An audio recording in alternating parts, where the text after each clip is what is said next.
ಅಂದ್ರೆ ಎಲ್ರಿಗೂ ಒಂದು ಅತಿಯಾಸೆ ಸರ್.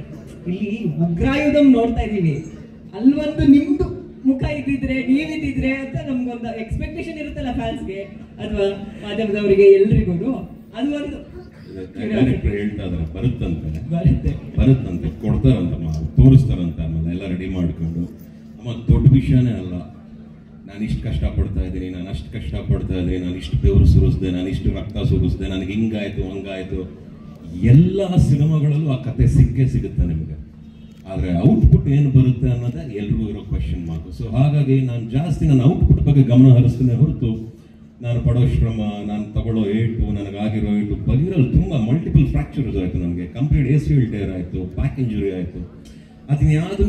ಅದನ್ನ ಹೇಳಿಕೊಂಡು ನಾನು ನನ್ನ ಸಿನಿಮಾಗೆ ನಮ್ಮ ಜನಗಳನ್ನ ಕರೆಸ್ಕೊಳ್ಳೋಕೆ ಇಷ್ಟ ಅಲ್ಲ ಕಣೆ. ನಮ್ಮ ಅಭಿಮಾನಿಗಳು ಒಂದು ಒಳ್ಳೆ ಸಿನಿಮಾ ಕೊಟ್ಟಿದ್ದೀವಿ, ಪ್ರೀತಿಯಿಂದ ಮಾಡಿದ್ದೀವಿ, ಅಚ್ಚುಕಟ್ಟಾಗಿ ಮಾಡಿದ್ದೀವಿ, ಬಂದು ನೀವು ನೋಡ್ಬಿಟ್ಟು ನಿಮ್ಮ ಒಪಿನಿಯನ್ ಕೊಡಿ ಅನ್ನೋ ವರ್ಗಕ್ಕೆ ಸೇರ್ಕೊಂಡಿರೋ ಕಣಮ್ಮ ನಾನು. ಸೊ ಹಾಗಾಗಿ ನನ್ನ ಕೆಲಸ ಮಾತ್ರ ಮಾತಾಡಲಿ ಅನ್ನೋ ಒಂದು ಇಚ್ಛೆ ಅಷ್ಟೇ, ಬೇರೆ ಇನ್ನು ಯಾವ ಉದ್ದೇಶನೂ ಇಲ್ಲ.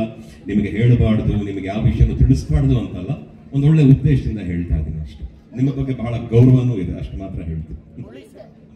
ಬಗೀರಾ ಸಕ್ಸಸ್ ಆದ್ಮೇಲೆ ಕಾರ್ತಿಕ್, ಬಗೀರಾ ಸಕ್ಸಸ್ ಆದ್ಮೇಲೆ ನಿಮ್ಮ ಸಿನಿಮಾಗಳ ಆಯ್ಕೆ ಸ್ಟೈಲ್ ಏನಾದರೂ ಚೇಂಜ್ ಆಯ್ತಾ? ಇಲ್ಲ, ಆಯ್ಕೆಗಳು ಚೇಂಜ್ ಆಗಲ್ಲ. ಒಳ್ಳೆ ಕತೆಗೆ ಮಾತ್ರ ಎಲ್ಲರೂ ಇಷ್ಟಪಡೋದು. ಸೊ ಹಾಗೆ ಒಳ್ಳೆ ಕತೆಗಳನ್ನ ಮಾತ್ರ ಆಯ್ಕೆ ಮಾಡ್ಕೋತಾ ಇದ್ದೀನಿ. ಯಾವ ಕತೆಗಳು ಹೇಗಿರುತ್ತೆ ಅನ್ನೋದೇ ಮುಂದಿನ ಪ್ರಶ್ನೆ ಬರುತ್ತೆ ನಮಗೆ, ಮುಂದೆ ನಾವು ಹೇಗೆ ತಗೋತೀವಿ ಅನ್ನೋದು. ಸೊ ಹಾಗಾಗಿ ಆ ಥರ ಏನು ಬರಲ್ಲ. ಒಳ್ಳೆ ಕತೆ ಮಾತ್ರ ಕೌಂಟ್ ಆಗುತ್ತೆ. ಅದನ್ನ ತೂಗುವಂತ ನಿರ್ದೇಶಕರು, ಅದನ್ನ ಕಾಪಾಡ್ಕೊಳ್ಳುವಂತ ನಿರ್ದೇಶಕರು, ಆಮೇಲೆ ಅದನ್ನ ನಡೆಸ್ಕೊಂಡು ಹೋಗುವಂತ ಒಬ್ಬ ನಿರ್ಮಾಪಕರು, ಒಂದು ಒಳ್ಳೆ ಟೀಮ್ ತುಂಬಾ ಕೌಂಟ್ ಆಗುತ್ತೆ. ಸೊ ಆ ಕಾರಣಕ್ಕೆ ಮಾತ್ರ ನಾನು ಯೋಚನೆ ಮಾಡ್ತೀನಿ, ಅಷ್ಟಕ್ಕೆ ಮಾತ್ರ ಸೀಮಿತವಾಗಿ ನೋಡ್ತೀನಿ ಅಂತ ಹೇಳಿ ಇಷ್ಟಪಡ್ತೀನಿ.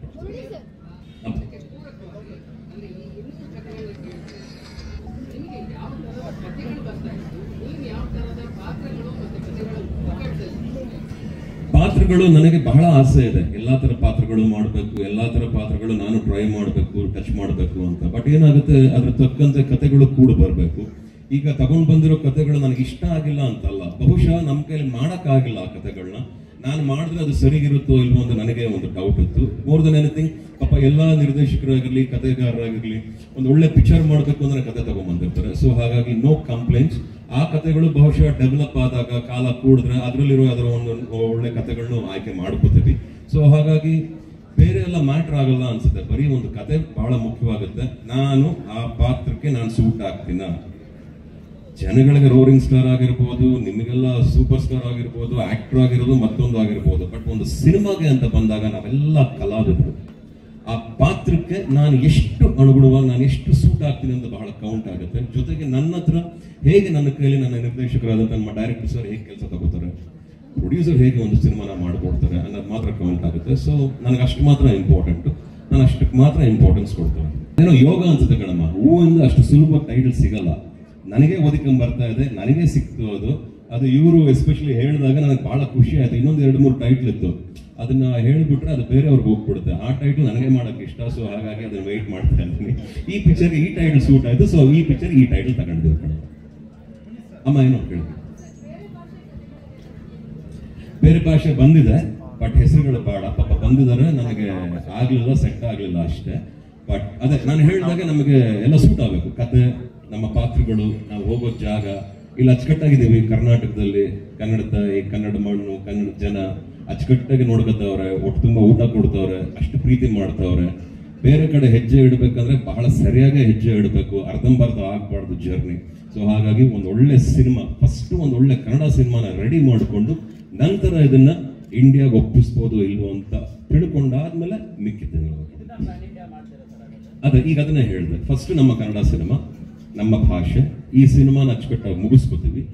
ತದನಂತರ ಇದನ್ನ ನಾನು ಅರ್ಪಿಸ್ಬೋದು, ಬೇರೆಯವ್ರಿಗೂ ಅದನ್ನ ತೋರಿಸ್ಕೋಬಹುದು, ಬೇರೆಯವ್ರಿಗೆ ರಿಲೀಸ್ ಮಾಡ್ಬೋದು ಅಂದಾಗ ಮಾತ್ರ ಈ ಸಿನಿಮಾಗೆ ಅದನ್ನ ಯೋಚನೆ ಮಾಡ್ತೇವೆ ಹೊರತು ಫಸ್ಟ್ ನಮ್ಮ ಸಿನಿಮಾ, ನಮ್ಮ ಕನ್ನಡ ಸಿನಿಮಾ. ಓಕೆ, ಎಲ್ಲ ಅಭಿಮಾನಿಗಳ ಪರವಾಗಿ ಒಂದು ಪ್ರಶ್ನೆ ಸರ್. ನೀವು ಹಾಗೂ ನಿಮ್ಮ ಅಭಿಮಾನಿಗಳದ್ದು ಒಂಥರ ಬೇರೆದೇ ಬಾಂಡ್ ಅಂತ ಹೇಳಿದ್ರೆ ಬಹುಶಃ ತಪ್ಪಾಗೋದಿಲ್ಲ, ಒಂದು ಎಮೋಷನಲ್ ಜರ್ನಿ ಇದೆ. ಈ ಸಿನಿಮಾ ಪರ್ಟಿಕ್ಯುಲರ್ಲಿ ಉಗ್ರಾಯುಧಂ ನಿಮ್ಮ ಅಭಿಮಾನಿಗಳಿಗೆ ಯಾವ ತರ ಸರ್ವ್ ಮಾಡುತ್ತೆ ಅಂತ ನಿಮ್ಗೆ ಅನ್ಸುತ್ತೆ?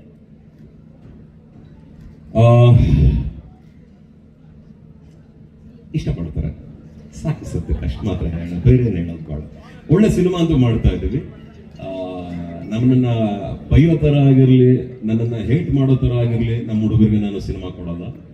ಡೆಫಿನೆಟ್ ಆಗಿ ಇನ್ನೊಂದು ಹೆಜ್ಜೆ ನಮ್ಮನ್ನ ಇಷ್ಟಪಟ್ಟು ಒಳ್ಳೆ ಸಿನಿಮಾ ಕೊಡ್ತಾರೆ ಅನ್ನೋ ಭಾವನೆಯಿಂದ ಸಿನಿಮಾನ ಮಾಡ್ಲಿಕ್ಕೆ ಇಷ್ಟಪಟ್ಟಿದ್ವಿ. ಹಾಗೆ ಆಗುತ್ತೆ ಅಂತ ಅನ್ಕೊಂಡಿದ್ವಿ ಕಣ್ಣ. ಹಂಗೆ ಅನ್ಕೊಂಡಿದ್ವಿ.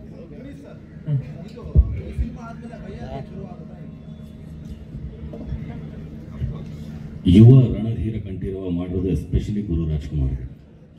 ಅದು ಇಟ್ಸ್ ಅ ಪ್ರಿನ್ಸ್ ಸಬ್ಜೆಕ್ಟ್. ಯುವರಾಜನ ಕತೆ, ಇದು ರಾಜನ ಕತೆ. ಹೀರೋಯಿನ್ ಬಗ್ಗೆ ಕೇಳಿದ್ರೆ ಇಲ್ಲ, ಕನ್ನಡದವ್ರು ಯಾರು ಗೊತ್ತಿಲ್ಲ. ಆಕ್ಚುಲಿ ಇನ್ನೂ ಫೈನಲ್ ಆಗಿಲ್ಲ, ಆಗುತ್ತೆ ಕನ್ನಡದವ್ರು. ಯಾಕೆಂದ್ರೆ ಕನ್ನಡ ಮಾತಾಡೋದಕ್ಕೆ ಸ್ಪಷ್ಟನೇ ಇರಬೇಕು. ಹಿಸ್ಟಾರಿಕಲ್ ಪೀರಿಯಡ್ ಸಿನಿಮಾ ಮಾಡಬೇಕು ಅಂದ್ರೆ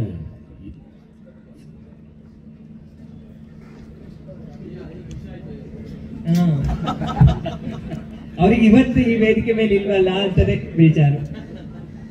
ಹಂತ ಹಂತವಾಗಿ ಎಲ್ಲ ಒಂದೊಂದೇ ಅಪ್ಡೇಟ್ಸ್ ಕೊಡ್ತೀವಿ.